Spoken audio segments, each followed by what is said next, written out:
Au cœur de la science. Au cœur de la science, en savoir plus sur la santé, l'environnement et la technologie. C'est tous les jeudis à 10h sur Radio La Frontière.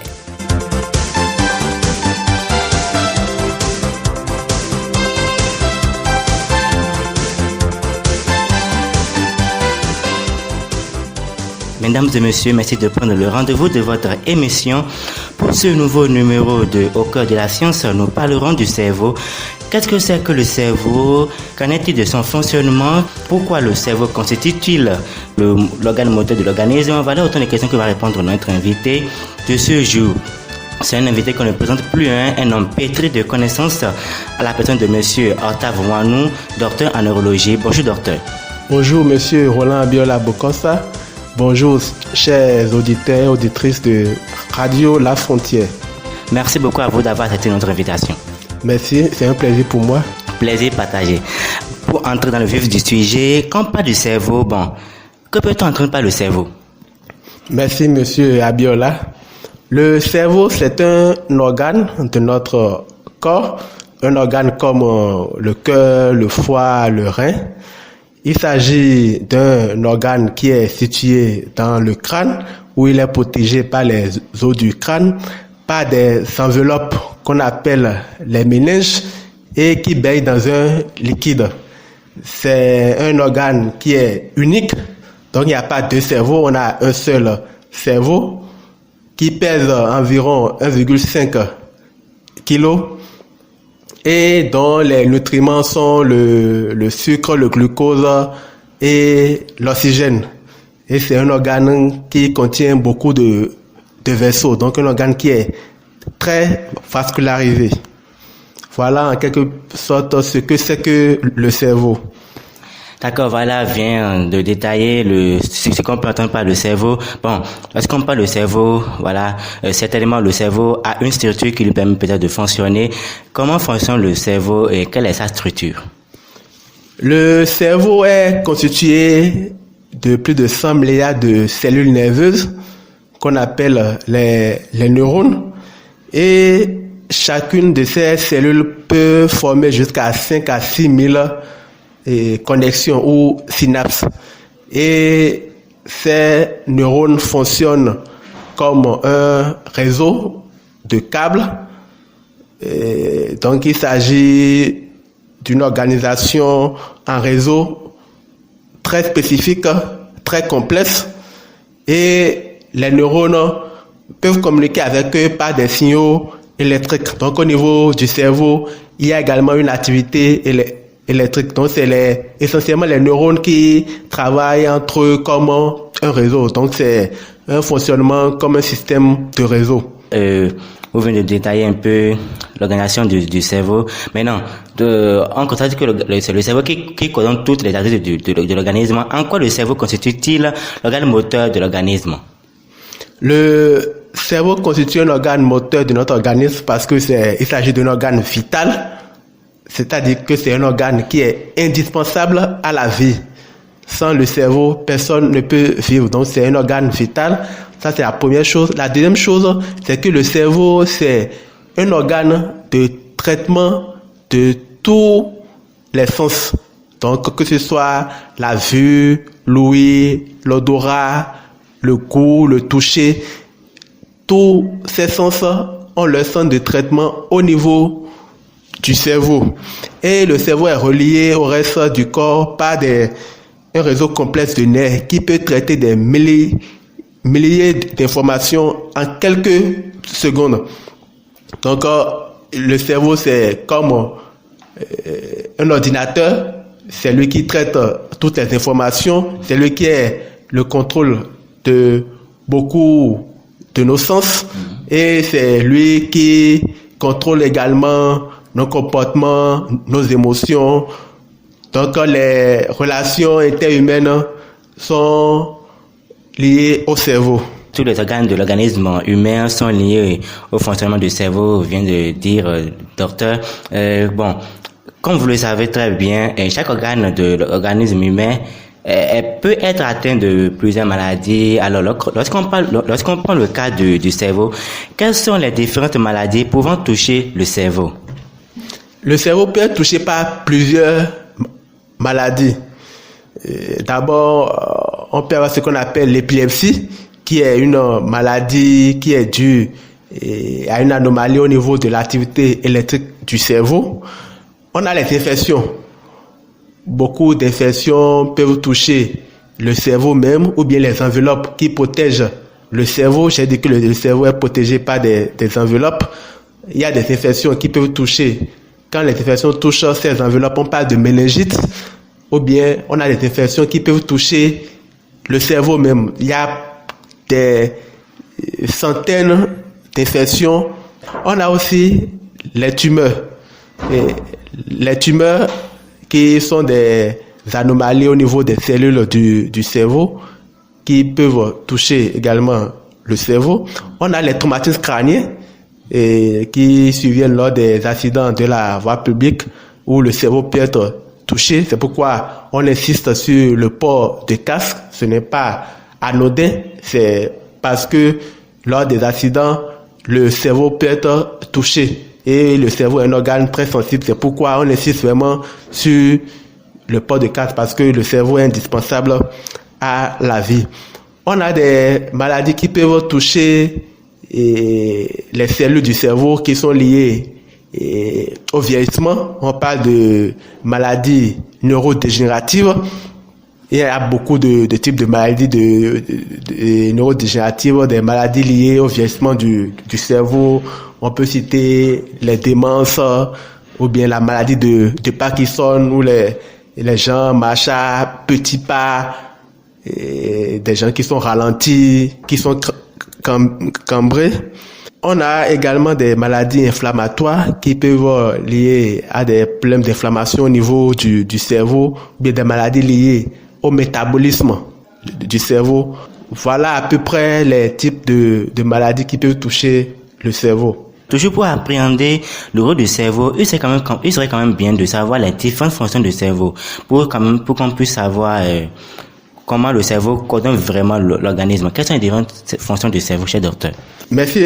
Donc, le cerveau a beaucoup de fonctions. Les fonctions du cerveau sont multiples. D'abord, on a dit que c'est un organe vital. Donc, c'est un organe qui est indispensable à la vie. Donc, sans le cerveau, on ne peut pas être en éveil, pouvoir parler, vaquer aux occupations. Donc, déjà, la vigilance, c'est une des fonctions du cerveau. En dehors de ça, nous avons la motricité. Marcher, bouger les bras, les pieds, faire des mouvements. Il faut que le cerveau soit en bon état parce que le centre de la motricité se trouve au niveau du cerveau. Le langage, le fait de parler, le centre du langage également se trouve au niveau du cerveau. Parce que sans le cerveau, vous ne pouvez pas parler. C'est surtout quand des gens, ils ont des affections comme l'AVC, qui est une maladie qui touche le cerveau. Et quand ça touche le centre du langage, la personne ne peut plus parler. Donc, le langage, c'est dû au cerveau. La sensibilité, le fait de sentir, d'avoir des sensations au niveau de son corps, cette fonction également, c'est dû au cerveau. Entendre, c'est pas seulement l'oreille. Il y a l'oreille, il y a le nez, mais il y a aussi le centre de l'audition qui se trouve au niveau du cerveau. Les pensées, nos émotions, le raisonnement et le jugement qui sont vraiment des fonctions un peu abstraites, mais des fonctions importantes pour bien se comporter dans la vie. Ces fonctions également sont générées par le cerveau. On a aussi la coordination des gestes. Par exemple, quand le cerveau est touché, la personne peut avoir des anomalies au niveau de la coordination. On a aussi d'autres fonctions qui ne sont pas vraiment sous le contrôle de la volonté, mais qui sont générées par une partie du cerveau. On a la respiration, la digestion, le rythme du cœur, la salivation, la miction. Voilà autant de fonctions qui sont sous le contrôle, qui ne sont pas sous notre contrôle, mais qui sont sous le contrôle du cerveau. Donc voilà à peu près les fonctions du cerveau. Le cerveau est vraiment à une multitude de fonctions. Sans le cerveau, l'homme est mort, l'homme ne pourra pas vivre. Lorsqu'on prend le côté intelligence, d'aucuns disent que la taille détermine le degré de l'intelligence. Bon, docteur, y a-t-il un lien entre la taille du cerveau et l'intelligence? Non, il n'y a pas de lien entre la taille du cerveau et le quotient intellectuel. Toutes les études qui ont été faites n'ont pas retrouvé de lien entre la taille du cerveau et le quotient intellectuel. Il faut donc désormais retenir que la taille du cerveau n'a aucun lien avec l'intelligence. Dormir sous la lumière a-t-il des conséquences sur le cerveau? Oui, dormir sous la lumière a des conséquences sur le cerveau. En fait, la lumière, c'est une source, un signal qui augmente la tension et va maintenir le cerveau en alerte. Alors que notre corps, pour bien récupérer, il faut que le cerveau aussi soit totalement au repos. Donc, l'obscurité la plus totale est la meilleure pour un bon sommeil. Et aussi, il faut dire que l'organisme a besoin d'une baisse de la température pour mieux récupérer. C'est pourquoi quand il fait chaud, on a du mal à dormir. Et quand il fait frais, on dort mieux. Bon, il y a aussi des rumeurs selon lesquelles dormir en ayant son téléphone allumé ou avoir une source de son à côté aurait des impacts sur le cerveau. Docteur, confirmez-vous cette affirmation? Oui, tout à fait. Surtout le cerveau. Surtout, le téléphone. Parce que beaucoup d'études ont été faites et ont révélé que les ondes émises par le téléphone, surtout portable, ces ondes sont nocives. Et puis, ces ondes peuvent favoriser la survenue des cancers du cerveau, de l'infertilité chez l'homme. Donc, il faut vraiment mettre son téléphone à quelques mètres du lit. Il faut jamais dormir avec le téléphone dans le lit ou bien au niveau de la tête du lit. Il est même conseillé d'éteindre le téléphone ou bien de le mettre en mode avion. Parce que quand on garde le téléphone allumé ou bien proche de soi, on se dit que, on est prêt à répondre à tout moment.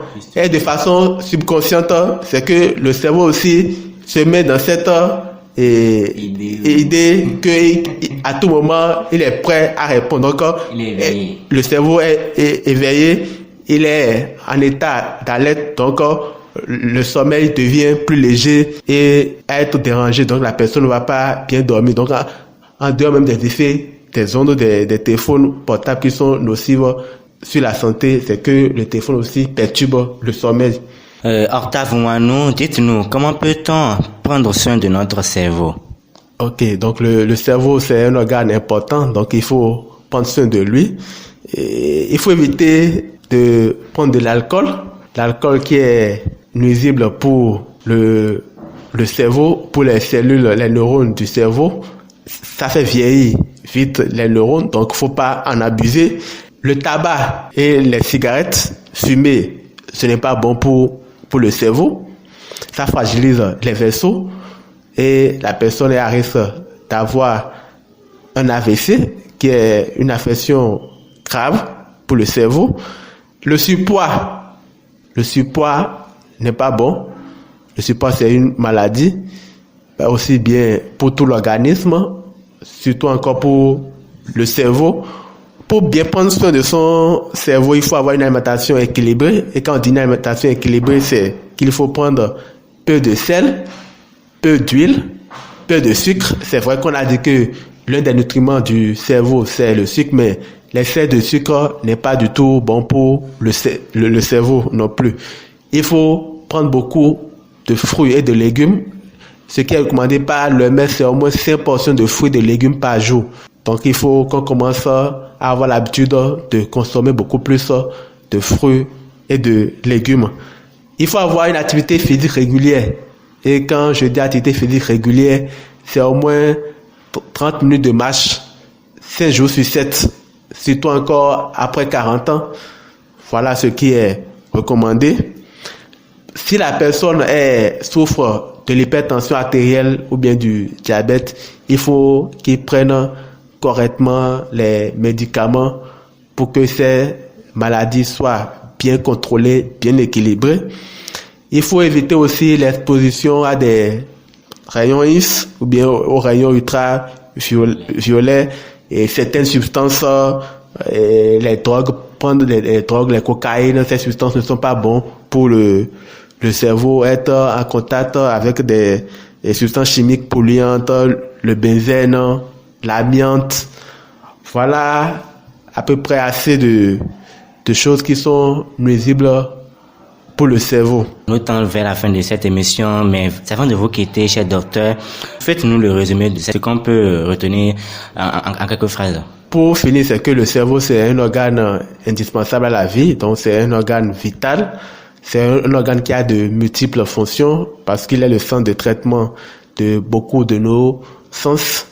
C'est un organe dont il faut prendre soin, donc éviter, avoir une alimentation un peu plus saine, pas trop de sucre, pas trop de sel, éviter de prendre de l'alcool, de fumer et de garder le téléphone trop proche du lit ou bien de la tête pendant le sommeil. C'est un organe qui a besoin de se reposer aussi pour retrouver sa vigueur. Vous l'aurez compris, c'est la fin de cette émission qui recevait pour vous Dr Octave Ouanou, docteur en neurologie. Avec lui, nous avons parlé du cerveau, des différentes fonctions du cerveau et comment le cerveau coordonne tout l'organisme humain.